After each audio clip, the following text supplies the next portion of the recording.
What's up, Fansplash fans? It's Jesse Swift once again, and hang on, I gotta count really quick. Let's see.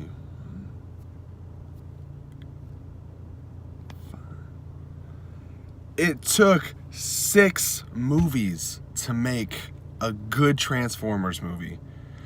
We had one decent one. Off the bat, we had one decent one, and then just flew right downhill into a steaming pile of manure.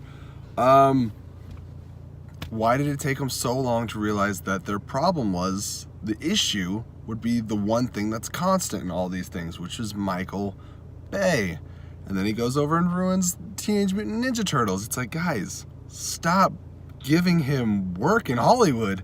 Anyways, we got Travis Knight from Kubo and the Two Strings, which is a fantastic movie, very original, and stop motion, like animation that, that claymation kind of animation that is really taken for granted. Anyways, I'm getting off topic.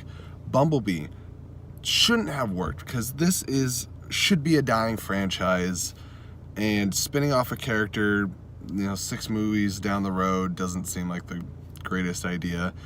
And a lot of what I saw in the trailers didn't make me overly optimistic because I thought it was stuff that we'd just seen before, the military being involved. I commented on this earlier.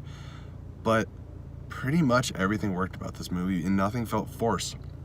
Didn't have forced drug humor, didn't have forced sexualization. This movie is not about girls bending over motorcycles, and it's not about giant explosions in slow motion. This movie has substance, and I'll tell you what the difference is. Travis Knight grew up watching the Transformers show, the original G1 Transformers show, and he talks about that in this featurette that they had after the credits.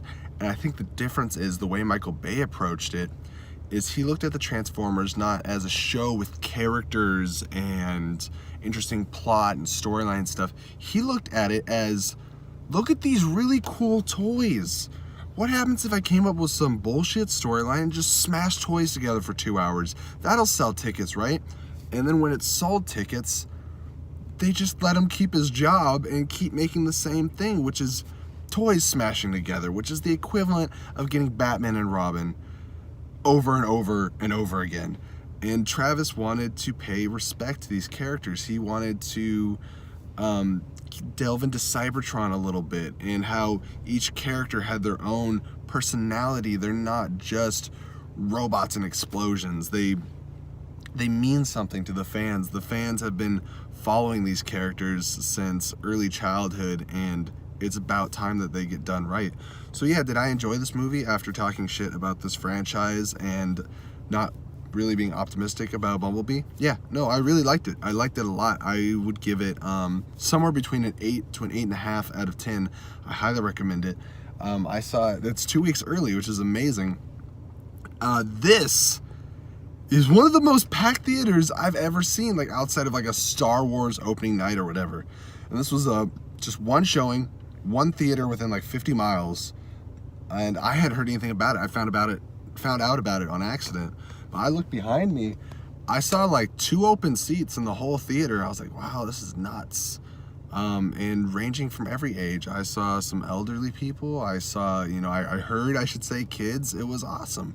And I think it's a crowd pleaser and something that really, it appeals to the masses, to all general audiences.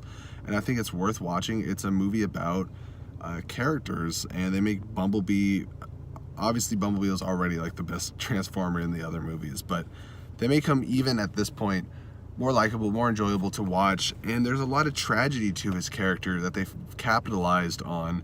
And Haley Steinfeld, I think, does a really great job. And they hired somebody that can actually act. If you've ever seen Edge of 17, she's great in that. And she's also not like, there's nothing wrong with her, but she's not a Megan Fox. She's not there just for sex appeal and something for guys to drool over and stuff. She is a credited young actress that didn't distract from the story whatsoever. So I really appreciated them doing that. And there's just no nonsense. And I kept expecting, because I've seen enough Transformers movies, there's multiple times in this movie where the timing was getting just right. I'm like, they're gonna do something really stupid and campy right here. And I held my breath a little bit, and I watched, and they set up like they were gonna do something stupid, and they didn't do something stupid. And I was like, wow, I am proud of Travis Knight for this movie.